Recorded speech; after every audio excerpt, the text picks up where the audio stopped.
शिवसेना पक्ष आणि चिन्हाबाबत सर्वोच्च न्यायालयामध्ये महत्त्वाचा निकाल येईल अशी चर्चा रंगलेली होती। मात्र ही सुनावणी पुन्हा एकदा लांबणीवर पडली आहे। ऐनवेळी एक महत्त्वाचं प्रकरण सुनावणीला आलं आणि त्यामुळे इतर प्रकरणांची सुनावणी आटोपती घेतली। त्यामुळे आता शिवसेना पक्ष आणि चिन्हाच्या वादाबाबत 12 नोव्हेंबरला पुढची सुनावणी होणार आहे। बघूयात सुप्रीम कोर्टात काय काय घडलं याबाबतचा हा स्पेशल रिपोर्ट।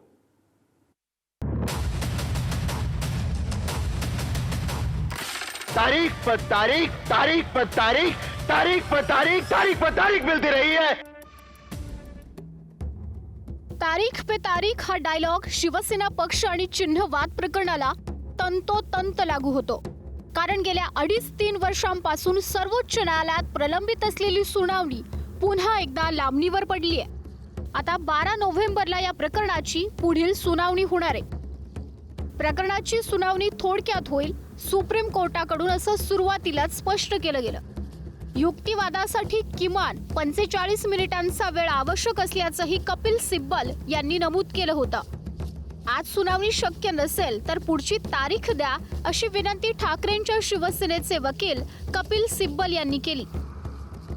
कपिल सिब्बल यांनी शक्य तितक्या तातडीच्या सुनावणीसाठी आग्रह धरला। तर या प्रकरणाची सुनावणी डिसेंबर महिन्यात घेतली तरी चालेल असं शिंदेंच्या शिवसेनेनं म्हटलंय। येत्या जानेवारीत महाराष्ट्रात स्थानिक स्वराज्य संस्थांच्या निवडणुका असल्यानं त्यापूर्वी सुनावणी होणं आवश्यक आहे अशी विनंती कपिल सिब्बल यांनी केली। तेव्हा न्यायालयानं ही सुनावणी 12 नोव्हेंबरला होईल असं सांगितलं। ज्यांची बाजू कमजोर असते त्यांना काहीतरी न्यायिक क्लुप्त्या करायच्या असतात आणि मी जसं म्हटलं की शिवसेना उद्धव बाळासाहेब ठाकरे यांची संविधानिक दृष्टिकोनातून आणि कायद्याच्या दृष्टिकोनातून मजबूत बाजू आहे। त्यामुळे जेवढं हे प्रकरण पुढे ढकलता येईल तेवढं ढकलावं असंच मानसिकतेच बाकीचे रिस्पॉन्डंट त्यांना सूचना देत असतील आणि म्हणून त्याप्रमाणे त्यांनी कोर्टामध्ये सांगितलं असण्याची शक्यता आहे। पण पॉझिटिव्ह गोष्ट ही आहे की 12 तारखेला जर सुनावणी होणार असेल तर याचा अर्थ निवडणुकीच्या आधी ती सुनावणी पूर्ण होऊन काहीतरी निर्णय त्याच्यावर येणार आणि कदाचित त्या निवडणुकीवर त्याचा नक्कीच परिणाम होणार आहे। आसन सरोदिनी तर काय उभाट्याची सुपारी घेतल्यासारखंच ते बोलतायत। त्यांना एखाद्या वकिलांसारखं बोलणं गरजेचं आहे। कारण शेवटी वकिलानं कुठल्याही एखाद्या त्यांच्या जो म्हणजे फिर्यादी असेल किंवा आरोपी असेल कोणाच्याही विरोधामध्ये किंवा बाजूने बोलण्यापेक्षा न्याय देवतेला जे अनुकूल आहे त्यानुसारच त्यांनी बोललं पाहिजे, कायद्याच्या कक्षेमध्ये राहून बोललं पाहिजे। राज्यात 2022 मध्ये सत्ता बदल झाल्यापासून हे प्रकरण सर्वोच्च न्यायालयात प्रलंबित आहे। जुलै महिन्यात झालेल्या सुनावणी वेळी या खटल्याचा सोक्षमोक्ष लावायचा असं सर्वोच्च न्यायालयानं म्हटलं होतं। त्यामुळे बुधवारी शिवसेना पक्ष आणि चिन्हाबाबत महत्त्वाचा निकाल देईल अशी चर्चा कालपासून रंगली होती। मात्र आता ही सुनावणी 1 महिन्यानं पुढे ढकलण्यात आल्यानं 12 ते 14 नोव्हेंबर असे 3 दिवस युक्तिवाद होऊ शकतो। 17 फेब्रुवारी 2023 निवडणूक आयोगानं शिवसेना पक्षाचं नाव आणि चिन्ह एकनाथ शिंदे गटाला दिलं। फेब्रुवारी 2023 निवडणूक आयोगाच्या निर्णयाविरोधात ठाकरेंची शिवसेना सर्वोच्च न्यायालयात गेली। 22 फेब्रुवारी 2023 निवडणूक आयोगाच्या निर्णयाला स्थगिती देण्यास सर्वोच्च न्यायालयानं नकार दिला।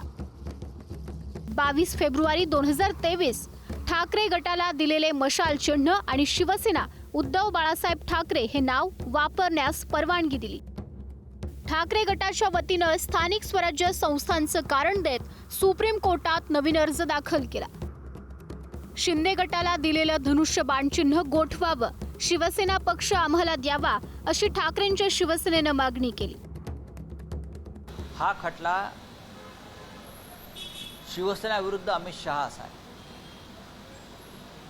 हा खटला जो आहे हा शिवसेना विरुद्ध अमित शहा असा असल्यामुळे अमित शहा नक्की कोणती यंत्रणा या क्षणी वापरत आहेत त्यावर आमचे लक्ष आहे।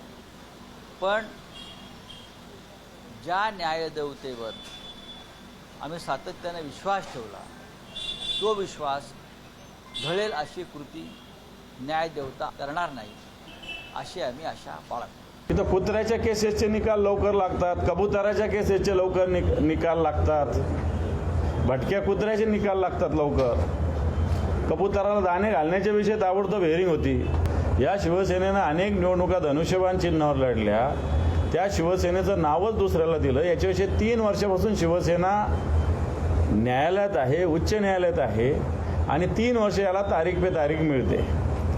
आता न्यायालयावर टीका करणं तेही चुकीचं आहे, परंतु भगवान के घर में देर है अंधेर नाही हीच आता आमची मानसिकता. याच्यावरती आम्ही काय करणार? गेल्या काही दिवसांपासून ज्या पद्धतीनं अफजल खानाच्या वंशजांचे उदो करण्याचं काम उद्धवजी ठाकरे यांच्याकडनं सुरू आहे, त्यांच्यामुळं जे खानासोबत आहे त्यांना बाण कधीही मिळणार नाही.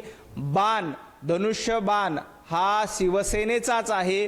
तो बाळासाहेब ठाकरे यांच्या विचारांनी जो चालतो त्या एकनाथजी शिंदेंसोबत आहे. हे जनतेच्या न्यायालयामध्ये देखील सिद्ध झालेले आहे. जे खानाच्या पिल्लावळीला घेऊन जात आहेत त्यांना संपूर्ण आयुष्यामध्ये कधीही बाण मिळणार नाही. 2022 मध्ये एकनाथ शिंदेंनी शिवसेनेत बंड केलं. त्यानंतर फेब्रुवारी 2023 मध्ये निवडणूक आयोगानं शिंदे गटाला शिवसेना हे नाव आणि त्याचं चिन्ह धनुष्यबाण हे नाव दिलं. गेले 3 वर्ष या प्रकरणातून कोणताही निकाल लागलेला नाहीये. आता 2025 हे वर्ष संपण्यापूर्वी सर्वोच्च न्यायालयाकडून शिवसेना पक्षासंदर्भात अंतिम निकाल सुनावला जाऊ शकतो असे संकेत मिळतात. त्यामुळे हा निकाल आगामी मुंबई महानगरपालिका निवडणुकांवर कसा परिणाम करतो हे पाहणं महत्त्वाचं ठरेल. ब्युरो रिपोर्ट, पुढारी न्यूज.